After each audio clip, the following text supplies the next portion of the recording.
Be me. 41. CEO and co-founder of tech startup in San Francisco. Company is called Streamline. We make project management software for remote teams. Series B funded, $18 million in the bank, 85 employees. I own 35% of the company, worth $12 million on paper. Been building this for 6 years, scraped through the early days. Finally hit product market fit. Revenue growing 40% year over year. $4.2 million ARR. On track to hit $8 million by year end. Live in a renovated loft in Soma. Drive a Porsche Taycan. Wardrobe is all Everlane and Reformation. Tech feminist aesthetic. LinkedIn bio says building the future of work, one woman at a time. Regular speaker at Women in Tech conferences, minor Twitter following. My co-founder is Michael, 43. He's the CTO. He built the original product, wrote the first 50K lines of code. Not a people person, classic engineer, lives in hoodies and Allbirds. Works 70-hour weeks, barely talks in meetings, just codes. We've had tension for years, the classic CEO-CTO dynamic. I want to move fast, pivot, try new things, chase growth. He wants to refactor, optimize, fix technical debt, build it right. I'm the face of the company, doing podcasts, courting investors. He's in the basement server room, debugging production issues at 2 a.m. Honestly, I've always felt like he doesn't respect me. In board meetings, he'll contradict me on technical decisions. He'll say things like, "That's not how it works," or "That's impossible." Makes me look stupid in front of investors, undermines my authority. I tell him this in our one-on-ones, he just shrugs. I'm telling you the technical reality, not trying to undermine you. But it feels like undermining. It feels like he thinks he knows better. Which technically he does know better about code, but I'm the CEO. Vision beats technical knowledge. That's what leadership is. Recently things have gotten worse, much worse. We hired a new engineering manager, woman named Priya, 29, Stanford grad. She's smart, ambitious, great at communication, everything Michael isn't. I see her as future leadership material, maybe VP of engineering someday. But Michael keeps rejecting her proposals, shutting down her ideas. She comes to me frustrated, almost in tears sometimes. He won't even listen to my suggestions, just says it's not a priority. He talks over me in engineering meetings, dismisses my concerns. This is classic. This is textbook toxic male behavior in tech. Michael is gatekeeping, protecting his territory, keeping women down. I start documenting these incidents, building a case. Meanwhile, company culture is shifting. I'm making it happen. Hired a VP of People and Culture, woman named Zara, 38, very progressive. She implements new policies, inclusive language guidelines, bias training, mandatory sessions on allyship, bystander intervention, calling out microaggressions. The engineers resist. Of course they do. They always resist change. Michael especially. He sent me an email after the first training. This was a waste of 4 hours. We have a product to build. The engineers are already stretched thin. They need to code, not attend seminars. I forward it to Zura. See what I'm dealing with. This is the problem. Board meeting in March. I'm presenting our Q1 numbers. Revenue is slightly behind plan. Churn is up a bit. Not terrible, but not great. Michael presents the engineering roadmap. It's conservative. We need to spend Q2 on infrastructure, paying down technical debt. The code base is fragile. We're having too many production incidents. One of the board members, guy named Jeff, asks the obvious question. Can't you do infrastructure and new features at the same time? Michael shakes his head. Not with current headcount and sprint capacity. We're at 80% utilization. We need to either slow down features or hire more. I jump in. We can do both. Michael is being too conservative. We have the funding. We have the runway. We need to move faster. Michael looks at me, tired. We can't code faster by hiring more people. That's not how software development works. Adding people slows things down short term. Jeff looks confused. I look stupid. I'm furious. After the meeting, I pull Michael aside. You made me look like an idiot in there. I told you the technical reality. Same as always. Your technical reality undermines my leadership. My technical reality is just reality. You're the one making promises we can't keep. That's it. That's the moment I decide he has to go. Not immediately. Can't fire a co-founder CTO without a plan. But I start laying groundwork, talking to board members one-on-one. Michael is holding us back with his conservative approach. He's not a culture fit anymore. He resists our diversity initiatives. I think we need more progressive technical leadership. Some board members are skeptical. He built the product. He knows it better than anyone. Others are sympathetic, especially the newer ones who don't know him well. I frame it as growth versus stagnation, future versus past, inclusive versus toxic. Meanwhile, I'm also building up Priya, giving her visibility. Invite her to board meetings to present, put her on customer calls. She's great at it. Articulate, confident, impressive. Start floating the idea, what if Priya took on more technical leadership? Board is intrigued. She's clearly talented, good communicator. But everyone knows she's been here 8 months. Michael built this company. April, another incident. This one is perfect for my narrative. Priya proposes a major architectural change, microservices migration. Would require 6 months of work, touching every part of the code base. She presented an engineering all hands. It's compelling, modern, buzzword compliant. Michael listens, asks questions, then says, no, not now. We don't have the stability to do this migration safely. Microservices add complexity we're not ready to manage.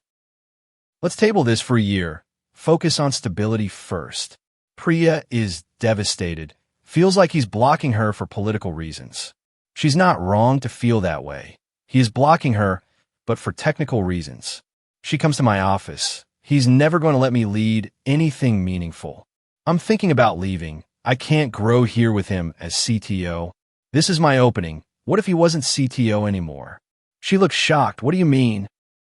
What if you were CTO? What if you led engineering?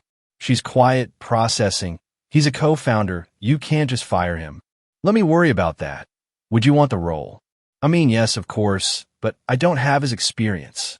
You have the right leadership approach. That's more important than experience. Spend the next 2 weeks preparing, building the case.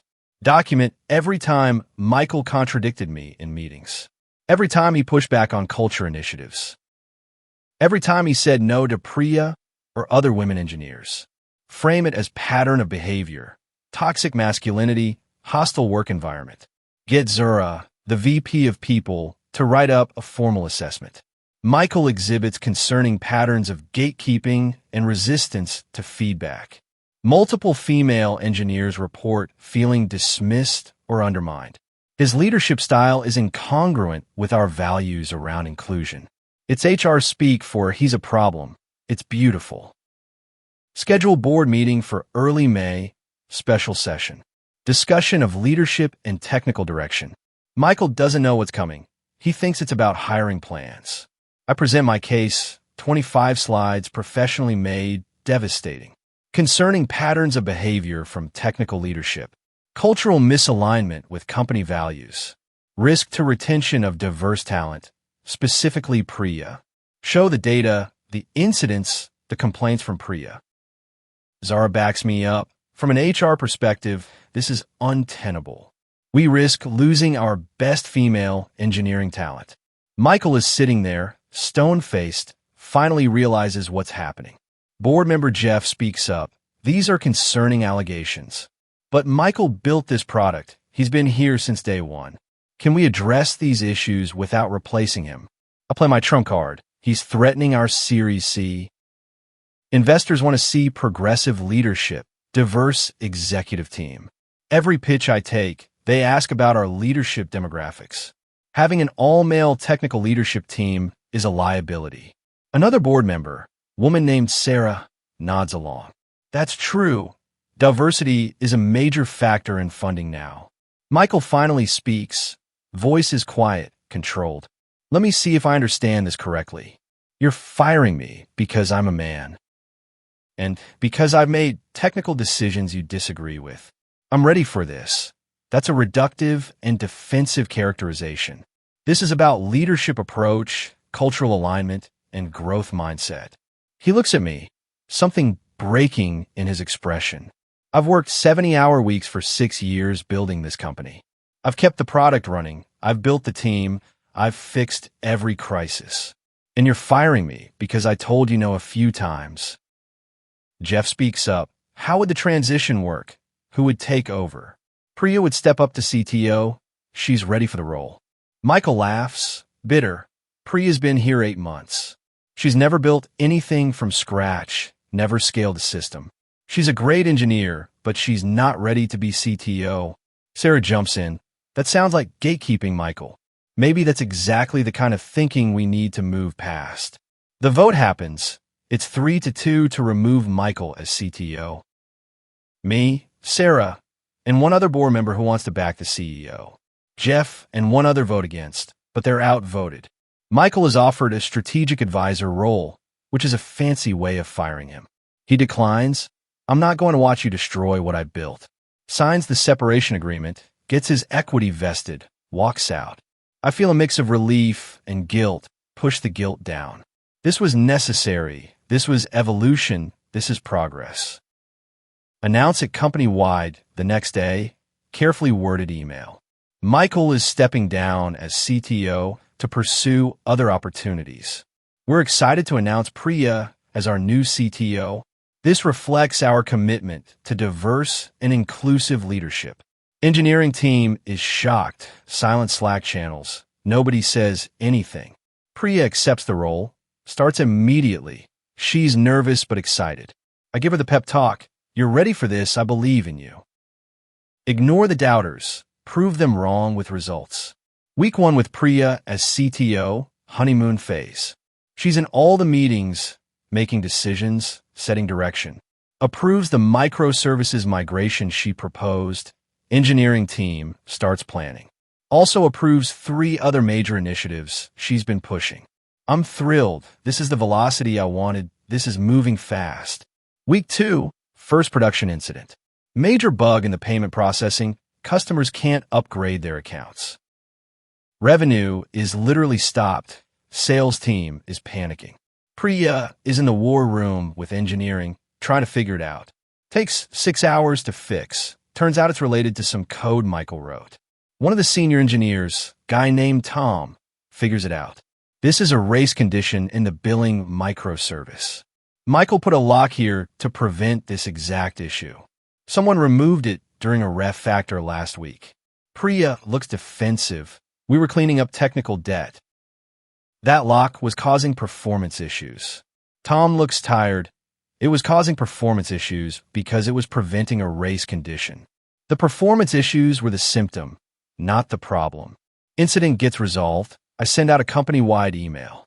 Thanks to the team for quick resolution. These things happen. But internally I'm worried. 6 hours of downtime is bad. Week 3, another incident. Database migration goes wrong.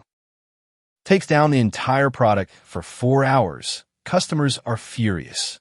We lose 2 major accounts that were already on the fence about churn. $60,000 in ARR gone, just like that, because of an outage. Engineering team is stressed, working around the clock. Tom comes to me, asks to talk privately. I'm worried about the technical direction. We're moving too fast, making too many changes at once. The microservices migration should wait until we're stable. I'm defensive immediately. Priya is the CTO. She makes those calls. I know, but she's new. She doesn't know the code base like Michael did. Are you saying she's not qualified because she's a woman? Tom looks shocked. What? No, I'm saying she's new. That's just a fact. It sounds like you're undermining her because of bias. I'm literally trying to help, trying to prevent more outages.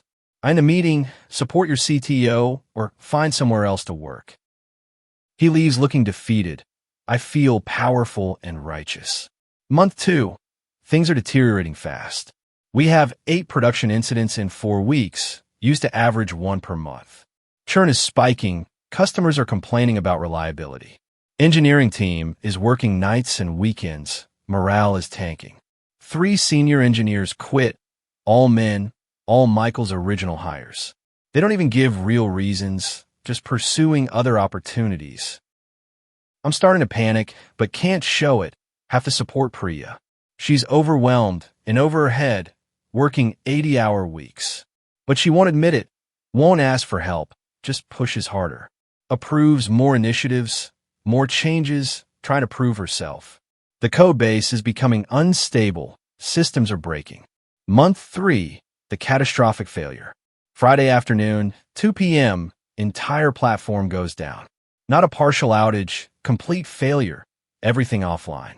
Database corruption, cascading failures across microservices. Nobody knows how to fix it. Priya is in panic mode. Senior engineers are trying everything. Nothing works. Hours pass, customers are screaming. Sales team is losing deals. Twitter is lighting up with complaints. Tech press is covering it. Streamline suffers major outage. Customers unable to access platform. Saturday morning, still down. This is a disaster. Priya finally admits, I don't know how to fix this. The architecture is more complex than I understood. Tom, one of the senior engineers who hasn't quit yet, speaks up. We need Michael. He's the only one who knows this system deeply enough. I'm resistant. Absolutely not. We can figure this out. We've been trying for 16 hours. We need him. Another engineer agrees. He built this. He'll know what's wrong. Priya is crying now, exhausted and humiliated. Call him. I call Michael. Goes to voicemail. Call again. Nothing. Text him. Emergency. Platform is down. Need your help. An hour later, he responds, not my problem anymore. I text back, please, customers are suffering. Company is at risk. He responds, you fired me and said Priya was ready. Sounds like you made your choice. I'm desperate now. We'll pay you consulting rate, whatever you want. Not interested, good luck. He blocks my number. I'm done, I'm fucked. Sunday morning, 48 hours of downtime. This is company ending. Board is having emergency meeting. Investors are panicking. Major customers are demanding refunds, threatening to sue. Finally get the platform back online Sunday night. 72 hours of downtime total, absolute disaster. We lost 30% of our customer base in one weekend. $1.2 million in ARR gone, plus refunds, plus legal costs. Engineering team is destroyed. For more quit the next week. Priya resigns. I'm not cut out for this. I'm sorry. She's right. She wasn't ready. I set her up to fail. But can't say that out loud. Just accept her resignation. Emergency board meeting Monday. It's a massacre. How did this happen? How did we get here? Jeff is furious. We fired our CTO who knew the system. Replaced him with someone with 8 months experience. And now we've lost a third of our revenue in one weekend. Sarah, who voted with me, looks sick. We need to bring Michael back. Offer him whatever he wants. I call him again from a different number. He picks up. Michael, it's me. We need to talk. He's quiet then. No, we don't. The board wants to bring you back, CTO again. I don't want to come back. We'll increase your equity, give you full control, anything. He laughs cold. You fire me for being a toxic male. Now you want me back because your diversity hire couldn't do the job. I wince at the phrasing, but he's not wrong. It was a mistake. I made a mistake. The company needs you. The company needed me 3 months ago. You chose politics over competence. Now you're dealing with the consequences. He hangs up, doesn't answer again. Board votes to remove me as CEO that week. Installing an interim CEO, bringing an experienced turnaround person. I'm offered founder-in-residence role, basically fired but gently. My equity is still there, but the company is dying. Valuation has collapsed. Series C is canceled. Down to 40 employees, everyone good has left. 3 months later, company runs out of money. Can't raise more funding. Revenue too damaged. Reputation destroyed. Acquired for parts by competitor. $3 million acquisition. Barely covers the debts and the investor preferences. My 35% stake worth basically nothing, maybe $100,000 after everything. From $12 million on paper to $100,000 in reality. I'm 41, unemployed, startup failed, reputation in tatters. Tech press wrote about it. Streamline collapses after leadership shakeup. CEO fired CTO co-founder. Replaced with inexperienced exec. Company failed within months. I'm a case study now, a cautionary tale in business school. Try to get another CEO role. Investors won't touch me. You fired your technical co-founder for political reasons and destroyed the company. Try to get funded for a new startup. Nobody will invest. You chose ideology over competence. That's not a bet we take. 6 months after the collapse, see Michael on TechCrunch. He's starting a new company, already raised Series A from top VCs. Serial entrepreneur and technical leader launches new dev tools startup. Backed by $8 million from the same investors who wouldn't fund me. 9 months later, see Priya on LinkedIn. She's back to senior engineer role at a big tech company. Her title says staff engineer, not CTO. She's founder level. Good for her, honestly. She never should have been put in that position. I set her up to fail. She wasn't ready. Everyone knew it except me. 1 year after everything collapsed, living in a smaller apartment. Sold a Porsche, couldn't afford it anymore. Working as a consultant for early-stage startups, $150 per hour when I can get work. Making maybe $60,000 a year, used to make $200,000 plus equity. Go to a women in tech conference, used to speak at these. Now I'm just attending. Nobody recognizes me, or they pretend not to. Run into another founder, woman I used to know from the circuit. Hey, I heard about Streamline. That's rough. Yeah, it didn't work out. Can I ask what happened, like really happened? I'm tired of lying, tired of the narrative I built. I fired my CTO because I thought he was holding us back. Because he disagreed with me and I took it personally. Because I wanted to promote a woman and it felt progressive and right. She's listening, not judging, just listening. And she wasn't ready, and I knew she wasn't ready. But I convinced myself that belief mattered more than experience. That diversity mattered more than competence. My voice breaks, and I destroyed a $40 million company. Because I couldn't separate politics from business.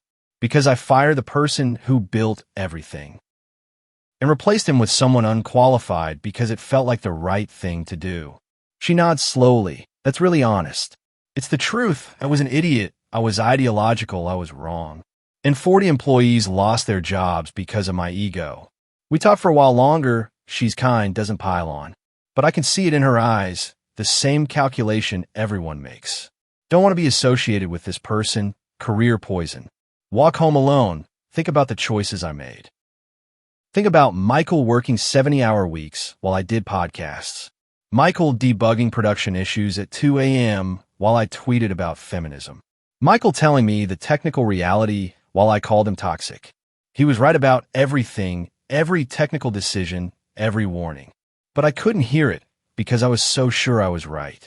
So sure that he was the problem, that his maleness was the problem. So sure that Priya could do the job just because I wanted her to. And it cost me everything, cost everyone everything.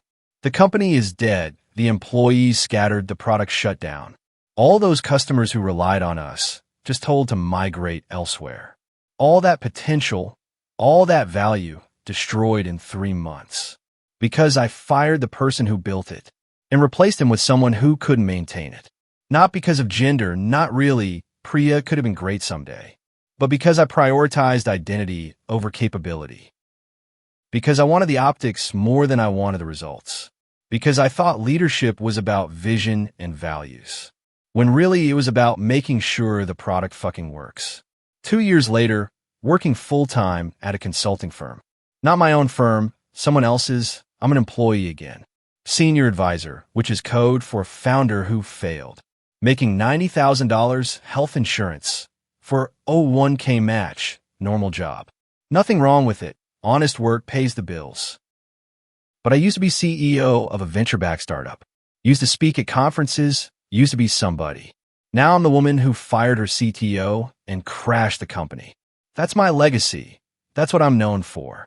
See Michael's new company announced Series B. $25 million. He's building a team, hiring aggressively. Check the job postings, engineering roles, all levels. Requirements, strong technical skills, ability to work in fast-paced environment. No mention of diversity quotas, no mention of gender. Just we hire the best people, which is what he always believed. And apparently investors agree, $25 million agrees. While I'm making $90,000 and working for someone else. Because I chose politics over competence. Because I thought being progressive mattered more than being right. Because I fired the person who made everything work. And learned the hardest lesson in business. That you can have all the right values in politics. But if the product doesn't work, none of it matters. If the platform is down for 72 hours, customers don't care about your diversity metrics. If the company fails, employees lose their jobs regardless of your intentions. Reality doesn't care about your ideology. Physics doesn't care about your politics. And code doesn't run on good intentions. It runs on competence, on experience, on knowledge. All the things Michael had and Priya didn't. All the things I threw away because I was sure I was right. Now I'm here, 43, working for someone else. Living in a one-bedroom, taking the bus to work. No more Porsche, no more loft, no more equity worth millions. Just a cautionary tale about what happens when you let ideology override reality. When you fire people for disagreeing with you. When you promote people because of what they represent, instead of what they can actually do. That's my story. That's my lesson. Learn too late, cost too much, but learn nonetheless. In the ruins of the company I destroyed, by firing the one person who could have saved it, because he was a man and I wanted a woman, because he said no and I wanted yes, because he was right and I couldn't accept it. That's what killed the company. That's what ended my career.